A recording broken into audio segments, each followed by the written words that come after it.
नमस्कार, मैं हूं निकिता और आप देख रहे हैं सत्य हिंदी। एक नजर डालते हैं अब तक की सुर्खियों पर।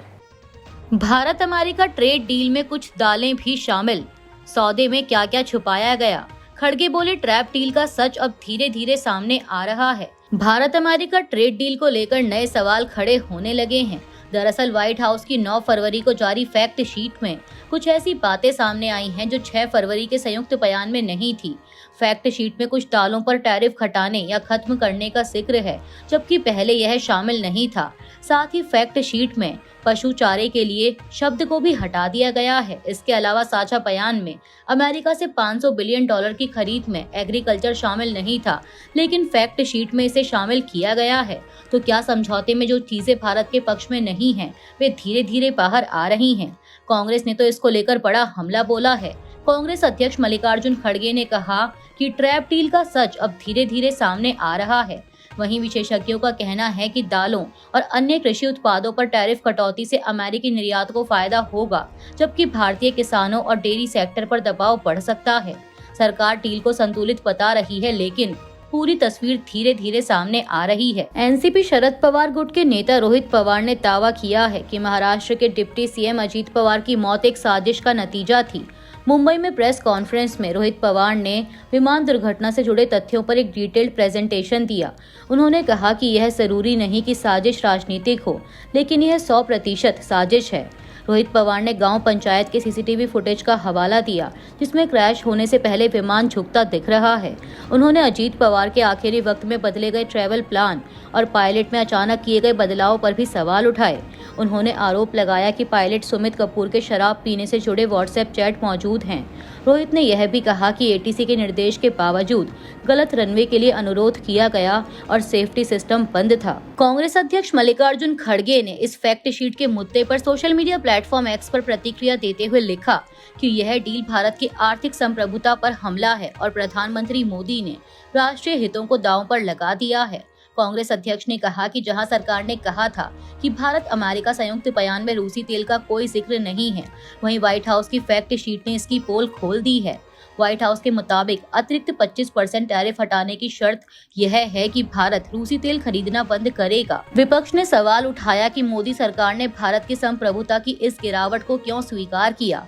खड़गे ने लिखा कि भारत के इतिहास में पहली बार कृषि क्षेत्र को विदेशी सामानों के लिए पूरी तरह खोल दिया गया है। 6 फरवरी के संयुक्त बयान में जिन अतिरिक्त उत्पादों का जिक्र था, 9 फरवरी की व्हाइट हाउस फैक्ट शीट में उनमें चुपके से दालों यानी पल्सेस को भी जोड़ दिया गया। इसके अलावा लाल ज्वार के आयात को लेकर भी शर्तों में रहस्यमय बदलाव किए गए हैं। खड़गे ने गंभीर आरोप लगाते हुए कहा कि अमेरिका से आने वाला पशु चारा DDGS और लाल ज्वार मुख्य रूप से जेनेटिकली मॉडिफाइड होता है। इससे भारतीय मवेशियों की नस्ल और दूध के स्वाद पर बुरा असर पड़ेगा।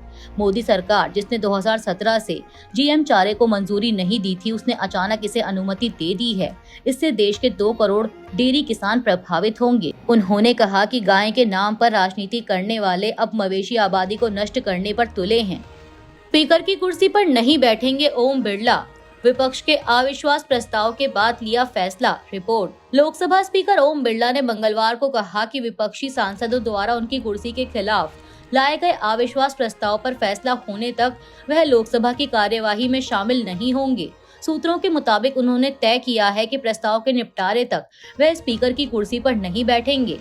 बता दें कि आज कांग्रेस नेताओं सुरेश गौरव गोगोई और MD जावेद ने 100 से ज्यादा सांसदों के हस्ताक्षर वाला अविश्वास प्रस्ताव लोकसभा सेक्रेटरी जनरल उत्पल कुमार सिंह को सौंपा है। यह प्रस्ताव संविधान के अनुच्छेद 94C के तहत लाया गया। नोटिस में स्पीकर पर कार्यवाही में खुलेआम पक्षपात का आरोप लगाया गया है और कहा गया कि विपक्षी नेताओं को बार बार बोलने से रोका गया, जो लोकतांत्रिक अधिकारों का हनन है। इसमें राहुल गांधी को भाषण पूरा न करने देने और 8 विपक्षी सांसदों के निलंबन का भी जिक्र है।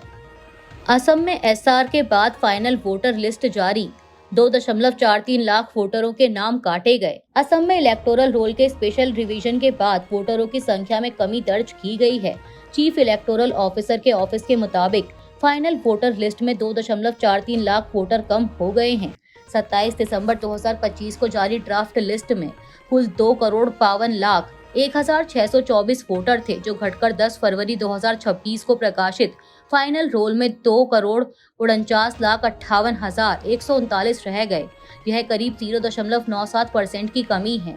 रिवीजन के दौरान 7.87 लाख नए नाम जोड़े गए, जबकि 10.26 लाख नाम हटाए गए। हटाए गए नामों में मृत वोटर, स्थान बदल चुके वोटर और डुप्लीकेट एंट्री शामिल हैं। फाइनल लिस्ट में 1.24 करोड़ पुरुष, 1.24 करोड़ महिला और 343 थर्ड जेंडर वोटर हैं। जिन लोगों को आपत्ति है उनके लिए 30 दिन की अपील का मौका दिया गया है। ट्रंप की कनाडा अमेरिका को जोड़ने वाले पुल का उद्घाटन रोकने की धमकी। अमेरिकी राष्ट्रपति डोनाल्ड ट्रंप ने अमेरिका और कनाडा को जोड़ने वाले गॉर्डी होवे इंटरनेशनल ब्रिज के उद्घाटन को रोकने की धमकी दी है। ट्रंप का कहना है कि जब तक कनाडा को दिए गए हर तरह के योगदान के बदले अमेरिका को पूरा मुआवजा नहीं मिलता, तब तक वह इस पुल को खुलने नहीं देंगे। उन्होंने सोशल मीडिया पर लिखा कि कनाडा के ओंटारियो को अमेरिका के मिशिगन से जोड़ने वाला यह पुल तभी खुलेगा जब कनाडा अमेरिका के साथ निष्पक्ष व्यवहार करेगा। वहीं प्रोजेक्ट की वेबसाइट के अनुसार पुल के निर्माण का पूरा खर्च कनाडा ने उठाया है, लेकिन इसका स्वामित्व कनाडा और मिशिगन दोनों के पास होगा। मिशिगन की डेमोक्रेट सीनेटर एलिसा स्लॉटकिन ने चेतावनी दी है कि प्रोजेक्ट को रोकना राज्य की अर्थव्यवस्था के लिए नुकसानदेह होगा। हालांकि यह अभी साफ नहीं है कि ट्रंप कानूनी तौर पर उद्घाटन कैसे रोक सकते हैं। पुल का निर्माण 2018 में शुरू हुआ था और सभी टेस्ट पूरे होने के बाद इसे इसी साल की शुरुआत में खोलने की योजना थी। क्रिकेट में राजनीति नहीं देखना चाहता शशि थरूर। कांग्रेस सांसद शशि थरूर ने कहा है कि वह भले ही एक राजनेता हों, लेकिन खेल में राजनीति नहीं देखना चाहते। उन्होंने पाकिस्तान के भारत के खिलाफ T20 वर्ल्ड कप मैच खेलने के फैसले का स्वागत किया। शशि थरूर ने कहा कि खेल को खेल की तरह ही रहने देना चाहिए और राजनेताओं को अपनी राजनीति अलग मंच पर करनी चाहिए। उनके मुताबिक क्रिकेट खिलाड़ियों को खेलने का मौका मिलना चाहिए और ऐसे मुकाबलों से खेल आगे बढ़ता है। उन्होंने कहा कि सभी लोग अपनी अपनी टीम का समर्थन करेंगे, लेकिन सबसे जरूरी बात यह है कि मैच जरूर होना चाहिए। थरूर ने यह भी कहा कि इस मुकाबले से क्रिकेट को फायदा होगा, जीत हार बात की बात है। गौरतलब है कि पाकिस्तान ने पहले 15 फरवरी को होने वाले इस मैच से खेलने से इनकार कर दिया था, लेकिन अब उसने भारत के खिलाफ मैच खेलने पर सहमति जता दी है। ईरानी तेल आयात को लेकर अडानी के खिलाफ अमेरिकी जांच। इस मामले का वित्तीय स्थिति पर कोई असर नहीं पड़ा। कंपनी अडानी समूह की प्रमुख कंपनी अडानी एंटरप्राइजेस से अमेरिकी ट्रेजरी विभाग ने ईरानी तेल उत्पादों के कथित आयात को लेकर जानकारी मांगी है। कंपनी ने रेगुलेटरी फाइलिंग में बताया कि यह सूचना 4 फरवरी 2026 को मांगी गई थी। इसके बाद मंगलवार को अडानी एंटरप्राइजेस के शेयरों में करीब 3.5% की गिरावट दर्ज की गई। इससे पहले वॉल स्ट्रीट जर्नल ने जून 2025 में रिपोर्ट किया था कि गौतम अडानी के नियंत्रण वाली कुछ कंपनियों पर मुंद्रा बंदरगाह के जरिए ईरान से LPG आयात का आरोप है, जबकि ईरान के तेल व्यापार पर अमेरिका के प्रतिबंध हैं। कंपनी ने कहा कि इस मामले का उसकी वित्तीय स्थिति पर कोई असर नहीं पड़ा है और LPG कारोबार उसके कुल राजस्व का बहुत छोटा हिस्सा है। हालांकि अडानी एंटरप्राइजेस ने जून 2025 से सभी LPG आयात बंद करने की बात भी कही है। यह जांच अडानी समूह पर चल रही अन्य अमेरिकी जांचों और पहले से लगे आरोपों के बीच सामने आई है, जिनसे समूह लगातार इनकार करता रहा है। एप्स्टीन फाइल्स में PM मोदी के सलाहकार का नाम। मोदी की चुनावी रणनीति और आर्थिक नीतियों में मदद कर रहे थे। जेफरी एप्स्टीन की कुख्यात फाइल्स में भारत से जुड़े कई प्रमुख नामों का खुलासा हो रहा है, जो राजनीतिक और व्यापारिक हलकों में हलचल मचा रहा है। इन दस्तावेजों में प्रधानमंत्री मोदी के करीबी माने जाने वाले व्यक्तियों के उल्लेख ने सवाल खड़े कर दिए हैं। मंगलवार को फैक्ट चेकर मोहम्मद सुपेर ने सोशल मीडिया पर इस संबंध में कई पोस्ट किए, जिसमें इन्वेस्टमेंट गुरु रवि मंथा का नाम प्रमुखता से लिया गया। एप्स्टीन फाइल्स में स्पष्ट रूप से लिखा है, रवि मंथा PM मोदी को चुनावी और आर्थिक सलाह देने वाले विशेषज्ञों में से एक हैं। 2014 में इकोनॉमिक टाइम्स में प्रकाशित एक लेख के अनुसार अरविंद पनगढ़िया और रवि मंथा जैसे विशेषज्ञ मोदी की चुनावी रणनीति और आर्थिक नीतियों में मदद कर रहे थे। एप्स्टीन फाइल्स में एक ईमेल में मंथा ने एप्स्टीन को अपनी फेसबुक ID शेयर की, जो स्वराज्य मैगजीन में दर्ज ID से मेल खाती है। यह दर्शाता है कि 2014 में मोदी के प्रधानमंत्री बनने से पहले ही मंथा जैसे लोग उनके साथ जुड़े थे और चुनावी रणनीति तैयार करने में सक्रिय थे। इसके अलावा फाइल्स में केंद्रीय मंत्री हरदीप सिंह पुरी और उद्योगपति अनिल अंबानी का नाम भी ईमेल के संदर्भों में सामने आया है। भारत अमेरिका अंतरिम व्यापार समझौते पर थरूर का हमला। बोले, पहले से तय खरीद समझौते जैसा लगता है। कांग्रेस सांसद शशि थरूर ने भारत अमेरिका अंतरिम ट्रेड डील पर तीखी आलोचना की है।